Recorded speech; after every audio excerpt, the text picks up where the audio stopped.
আজ শিয়ালদা আদালতে সঞ্জয় রায়ের সর্বোচ্চ শাস্তির দাবি জানান। পাশাপাশি নির্যাতিতার পরিবারের আইনজীবীও সঞ্জয়ের মৃত্যুদণ্ডের আবেদন জানান। সব পক্ষের সওয়াল জবাব শুনে বিচারক অনির্বাণ দাস দুপুর 2:45 তার রায় ঘোষণা করেন। আরজি কর মামলায় সঞ্জয় রায়কে আমৃত্যু কারাদণ্ডের নির্দেশ দেন বিচারক অনির্বাণ দাস। রায় ঘোষণার পর চোখে জল নির্যাতিতার মা বাবার। দিল্লির মধ্যে বিরলতম অপরাধ নয় আরজি কর কাণ্ডে সঞ্জয় রায়ের আমৃত্যু কারাদণ্ড। এদিকে আদালতের এই রায় সন্তুষ্ট নন মুখ্যমন্ত্রী মমতা বন্দ্যোপাধ্যায়। তিনি বলেন, আমরা সকলেই মৃত্যুদণ্ড চেয়েছিলাম, কিন্তু আদালত আমৃত্যু কারাদণ্ড দিয়েছে, এই রায় আমি সন্তুষ্ট নই। আরজি কর কাণ্ডে আদালতের নির্দেশের পর প্রথম প্রতিক্রিয়া মুখ্যমন্ত্রী।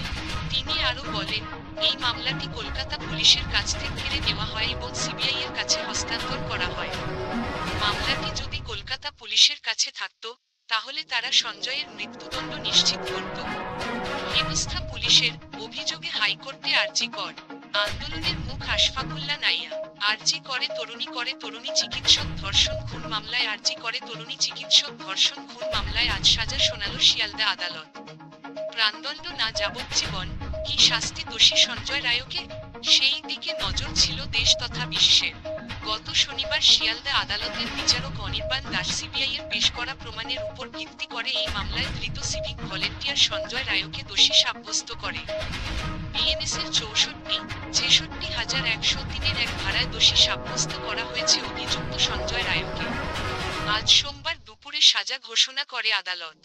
সঞ্জয়ের আমৃত্যু কারাদণ্ডের নির্দেশ দেয় শিয়ালদা আদালতের বিচারক অনির্বাণ দাস। পাশাপাশি নির্যাতিতা তরুণী চিকিৎসকের পরিবারকে 17 লাখ টাকা ক্ষতিপূরণের নির্দেশ দেওয়া হয়েছে। অপরদিকে সঞ্জয় রায়কে 50,000 টাকার জরিমানার নির্দেশও দেওয়া হয়েছে। ফাঁসি হলে মনকে সান্ত্বনা দিতে পারতাম, সঞ্জয় রায়ের আমৃত্যু কারাদণ্ডে খুশি নন মুখ্যমন্ত্রী। এদিন সাজা ঘোষণার আগে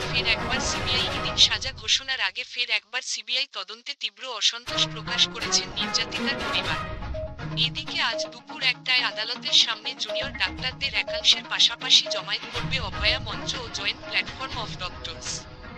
একা সঞ্জয় রায় নয়, সমস্ত অপরাধীকে শাস্তি দিতে হবে, এই দাবিতে এদিনের এই জমায়েত। সাজা ঘোষণার আগে শিয়ালদা আদালত চত্বরে জোরদার করা হয়েছে নিরাপত্তা। আবারও রাজ্যে আক্রান্ত পুলিশ, জোর ঠ্যাক ভাঙতে গেলে বেধড়ক মার আইনের রক্ষকদের। 2024 সালের 9ই অগাস্ট আরজি করে নারকীয় হত্যাকাণ্ড। কি কারণে খুনের ঘটনায় কে বা কারা জড়িত, এই সব হাজারো প্রশ্নের ভিড়ে সিভিল ভলান্টিয়ার সঞ্জয় রায়কে গ্রেফতার করে কলকাতা পুলিশ। নির্যাতিতার সুবিচারের দাবিতে দেশ জুড়ে বেঞ্জির প্রতিবাদ। তদন্ত যায় সিবিআই এর হাতে। প্রথমে কলকাতা হাইকোর্ট, তারপর সুপ্রিম কোর্ট। সামনে আসে স্বাস্থ্য পরিষেবার বাআব্রু পরিস্থিতি। সামনে আসে স্বাস্থ্য সার্ভেবার বাআফ্রো সারাহাত। এর মধ্যে চিকিৎসক খুন ধর্ষণের ঘটনায় ধৃত সঞ্জয় রায়ের বিরুদ্ধে চার্জশিট পেশ করে সিবিআই। সিবিআই এর চার্জশিটের উপর ভিত্তি করেই শনিবার ধৃত সঞ্জয়কে দোষী সাব্যস্ত করে শিয়ালদা আদালত। আজ সোমবার সাজা ঘোষণা করল শিয়ালদা আদালত। যদিও এদিন সাজা ঘোষণার আগে এজলাসে সঞ্জয় রায় ফের একবার নিজেকে নির্দোষ বলে দাবি করেন। যদিও আজকের এই রায়ের বিরুদ্ধে উচ্চ আদালতে আপিলের সুযোগ থাকছে নির্যাতিতার পরিবার ও সঞ্জয় রায়ের। সঞ্জয়কে ফাঁসি দিতে হলে আমার হাত কাঁপবে না, সাজা ঘোষণার আগেই বললেন মহাদেব।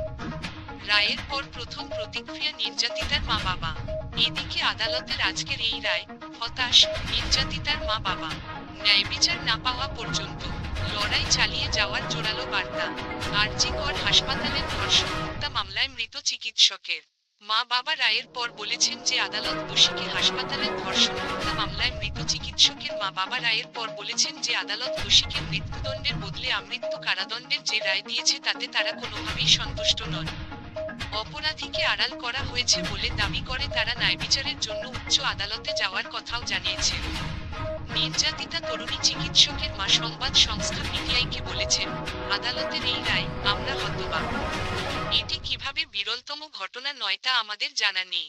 কর্তব্যরত একজন ডাক্তারকে হাসপাতালে ধর্ষণ ও হত্যা করা হয়েছে। এই অপরাধের পিছনে আরো বৃহত্তর ষড়যন্ত্র ছিল।